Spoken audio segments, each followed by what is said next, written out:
And I saw heaven open, and behold, a white horse, and he that sat upon him was called Faithful and True. And in righteousness he doth judge and make war. His eyes were as a flame of fire, and it wasn't because he was drunk. And on his head were many crowns. And he had a name written that no man knew but he himself. So this is the time in Daniel, it talks about the saints are going to take the kingdom. And a lot of people, I believe, misinterpret that scripture to think that somehow we can make some type of stand now and, we're going to take the kingdom. But you can't go into battle without a king. So this is the battle that he's talking about when he says, I saw heaven open. See, we know that Christ is going to come back. And he says we should be caught up in the moment, in the twinkling of an eye at the last trump. We should be caught up to meet him in the air. So at that particular time is when it says on his head were many crowns. Okay, the crowns means all authority. He's coming to take all authority. He has all authority, but now he's coming to physically take possession of the earth because it was promised to him. He had a name written that no man knew but he himself. And nobody's going to be able to call him because he's not going to have to answer to nobody. That's why ain't nobody going to know his name. Because it's just going to be orders coming out. Nobody's going to be like, yo, I got something I need to say. Because it's going to be straight, we're going to be straight in the battle. And he was clothed with a vesture dipped in blood. So whatever his garment was, it was covered in blood. And his name is called the Word of the Most High. We know that the Word was made flesh to dwell among us, and we beheld his glory as of the only begotten of the Father. He says, and the armies which were with him in heaven followed him upon white horses, clothed in fine linen, white and clean. So the army that was with the king was on horses, and they had on all white. And this particular army wasn't the angels. Verse 8, it says, and to her was granted that she should be arrayed in fine linen. To her is the church, the bride of Christ, arrayed in fine linen, clean and white. For the fine linen is the righteousness of the saints.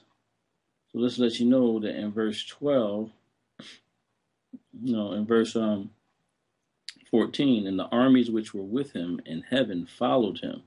That army which is with him in heaven are those that were caught up in the first resurrection. The dead in Christ rise, and then those that are alive and remain being caught up in the air. So they followed him upon white horses, clothed in fine linen, white and clean. And out of his mouth goeth a sharp sword, that with it he should smite the nations. And he shall rule them with a rod of iron. And he treadeth the winepress of the fierceness and wrath of the Almighty power.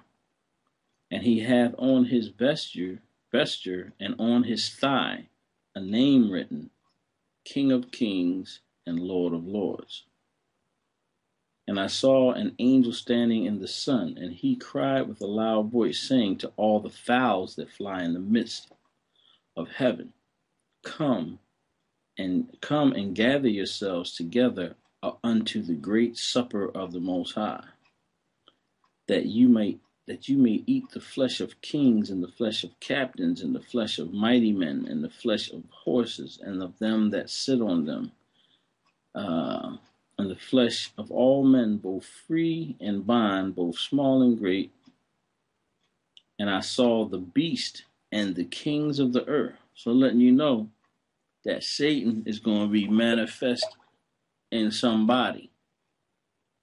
And him with all the rulers of the earth and their armies. So they're going to be gathered together to make war against him that sat on the horse and against his army. So all the kingdoms of this world, in another place it says, the kingdoms of this world have become the kingdoms of Christ.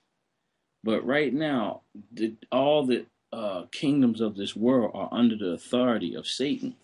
And no matter what it might appear to be to us and what they're showing us through the media and all that, this is a united global kingdom.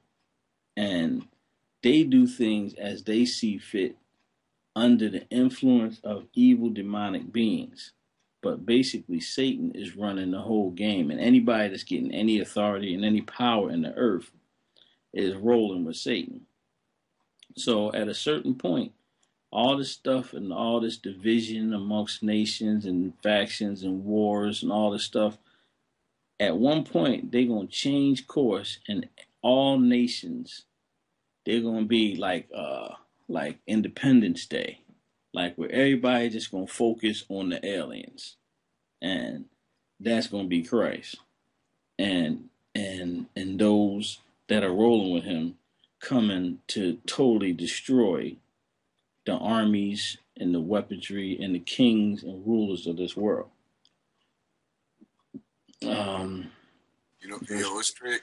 It's crazy how, like, those movies try to make it seem like these beings here, like from the so-called UFOs and all that kind of stuff, that they are not hostile. And they actually trying to teach us a higher level of awareness, but and also to protect us from the true space invaders, which they talking about Christ in them. Right.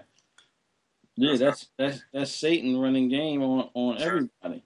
Trying to get them to think these light beings is coming and they're gonna be all cool to help them fight against the real space invaders and all that.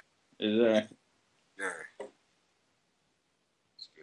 In verse 20 it says, "And the beast was taken, and with him the false prophet that wrought miracles before him, with which he deceived them that had received the mark of the beast, and them that worshipped his image. These both were cast alive into a lake of fire burning with brimstone. And the remnant were slain with the sword of him that sat upon the horse, which proceeded out of his mouth, and all the fowls were filled with their flesh." So ultimately, I believe that's what's going to go down, because there's too many things that have happened that this Bible and predicted that, I believe it so much that I'm basically going to gamble on that, because it's a real heavy delusion right now to make people lose faith in the Bible and the Creator, and to take on all these worship false gods, because they're trying to say that these aliens left their DNA and the earth has finally come to the point where they can go to the next level of evolution or whatever, that this is just, we're a young race and other races are advanced. And the fact that they say it's all this other advanced life forms on all these other planets, which is totally speculation. They can't even get off this planet because of the level of radiation out there. Exactly. So you're going to go from one area to another, you're going to have to go through some sort of portal to get past that 25,000 miles of radiation. Exactly. Yeah, and they tell us that, like, the ozone layer is actually protecting us from the radiation, but it just don't make sense. The whole concept of the solar system and the whole concept. But I think that's what CERN is trying to do. CERN is trying to go around that. And like he said, they trying to create a portal. Oh, they done already did it. That's why that this thing is getting ready to, because just like when the whole story about the Tower of Babel and all that. It's like Satan has gotten the creation to that point again, where he's used the creation to mount an attack against the Most High.